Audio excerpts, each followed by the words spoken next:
បាទសួស្តីបងប្អូនទាំងអស់គ្នានេះវីដេអូរបៀបក្នុងការភ្ជាប់ router ដាក់ SIM ប្រភេទ Huawei Pro នេះ model បាទប្រភេទហ្នឹងសេវាខ្លាំងបាទមក router ប្រភេទ SIM ទាំងអស់មានប្រភេទហ្នឹងទេដែលដើរលឿនជាងគេអញ្ចឹងទី1បងប្អូនបើកប្រអប់មកគឺមានអញ្ចឹងបាទមានខ្សែហើយដូចហើយជើងវាអញ្ចឹងឥឡូវខ្ញុំដាក់ហើយបាទអញ្ចឹងទី1បងប្អូនត្រូវដោតដូចនេះបាទនេះដូចវាយើងដោតទៅនឹងភ្លើងមកហើយនេះដូចយើងដោតហើយនេះតទៅទៀតយើងដាក់ SIM ណានេះ SIM បងប្អូនដូរ100ហើយយើងដាក់ចូលក្នុងប្រឡោះនេះទៅអញ្ចឹងយើងដាក់ឲ្យត្រូវជើងវាបែរមកនេះយើងដាក់បែរមកនេះមកអញ្ចឹងណាបាទបន្ទាប់ពីយើងដាក់ SIM ហើយយើងចាំមកផ្លែតអញ្ចឹងវានឹងចេញភ្លើងរបៀបចេញក្រហមអញ្ចឹងណាអញ្ចឹងមានថាអត់តដំណើរការទេដើម្បីដំណើរការបងប្អូនត្រូវចូលទូរស័ព្ទដើម្បីភ្ជាប់សិនអញ្ចឹងដំបូងបងប្អូនយកទូរស័ព្ទយើងមកបាទនេះអូខេយើងយកទូរស័ព្ទមកយើងមើលឈ្មោះ router យើងនេះវាមានឈ្មោះនៅនេះស្រាប់អញ្ចឹងករណីថាយើងអត់ដូរឈ្មោះអីគឺវា default មកស្រាប់គឺអញ្ចឹង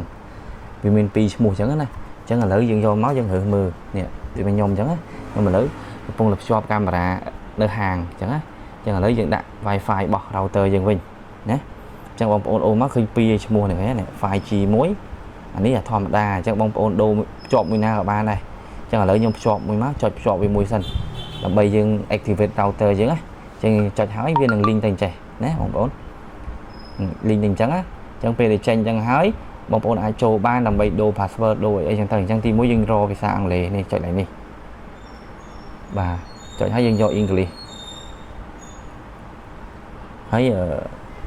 បាទអ៊ីងគ្លេសហើយយើងថយវិញអញ្ចឹងបន្ទាប់ពីយើងដូរភាសាហើយបងប្អូន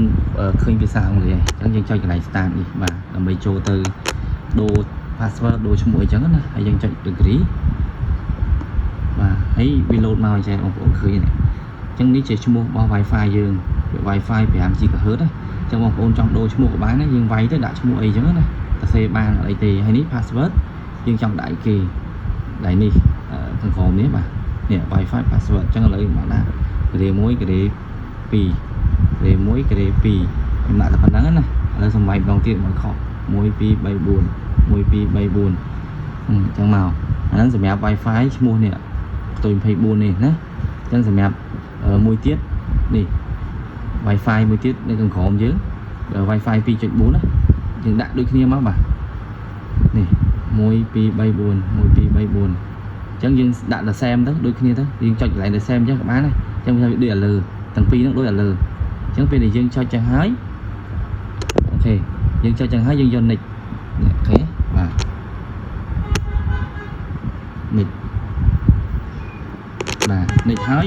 ចាប់ដើមឲ្យ router យើងចាប់ដើម restart ដំណើរការអញ្ចឹងទីទៀតយើងមើលមកនេះទេមិញចេញក្រហមទីទៀតចេញ Q សហើយនេះជាកម្មរបស់វាដល់បានប៉ុណ្្នឹងហើយអញ្ចឹងបងប្អូនចាំបន្តិចបាទអូខេឥឡូវគេដាក់ថា congratulation success ហើយ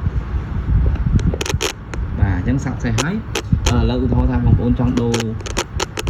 ឈ្មោះចង់ដូរ router អីវិញអញ្ចឹងណាអញ្ចឹងទី1បងប្អូនត្រូវភ្ជាប់ Wi-Fi សិនបងភ្ជាប់ Wi-Fi របស់នេះសិនណា Wi-Fi របស់ router យើងសិនយើងចូលមកមើលម្ដងទៀតឃើញឈ្មោះនៅនេះយើងត្រូវភ្ជាប់សិន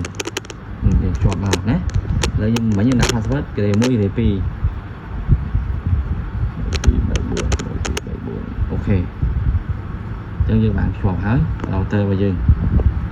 នេះភ្ជាប់ហើយអញ្ចឹងណាបងប្អូនអញ្ចឹងយើងអាចមើល YouTube ឲ្យបានវាដាក់ connected ហើយនេះសញ្ញា router យើងដើរធម្មតាអញ្ចឹងឧទាហរណ៍យើងចង់ដូរ password ទី1បងប្អូនចូលនៅក្នុងនេះយើងភ្ជាប់ Wi-Fi យើងមិញហើយណាហើយបងប្អូនចូលនៅក្នុងកន្លែង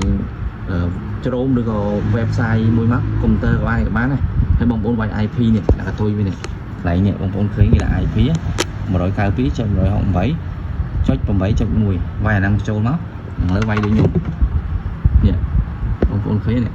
192.168.8.8 វាយអញ្ចឹងណាអញ្ចឹងដល់ពេលវាយអញ្ចឹងវានឹងចូលទៅកាន់ website អញ្ចឹងអានេះយើងត្រូវវាយ device password ដែលខ្ញុំបានដាក់មិញហ្នឹងដាក់នឹងពីមុខវិញក្រេ1ក្រេ2អញ្ចឹងណាអញ្ចឹងវាយក្រេ1ក្រេ2អញ្ចឹងមកក្រេ1ក្រេ2នេះចូលហ្នឹងករណីបងប្អូនអត់ចាំបងប្អូនអាចចុចប៊ូតុង reset បានឧទាហរណ៍ថាភ្លេចអស់ហើយបងប្អូនចុចប៊ូតុង reset ហ្នឹងនេះ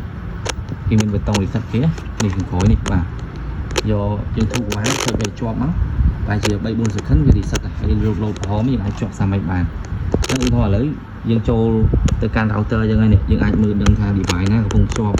អីអញ្ចឹងណាហើយដើរឬមិនដើរអញ្ចឹងទៅអញ្ចឹងដើម្បីដូរ bóng ôn thấy trô được không lấy wifi setting cho wifi setting đấy và thấy bóng ôn ở mỗi đồ dương thử mình chẳng vì đạo wifi này mình dùng đồ chung ban dùng đồ và password mày ban phải nhé dùng ISO password của bạn này số mất bị change password rồi nhé và bây giờ bây giờ thưa hai bóng ôn cho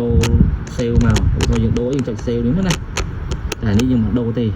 sale là phần năng tới cái ba này bị trên router dùng thay này chẳng video nó miên từ phần năng đấy bà số con chờ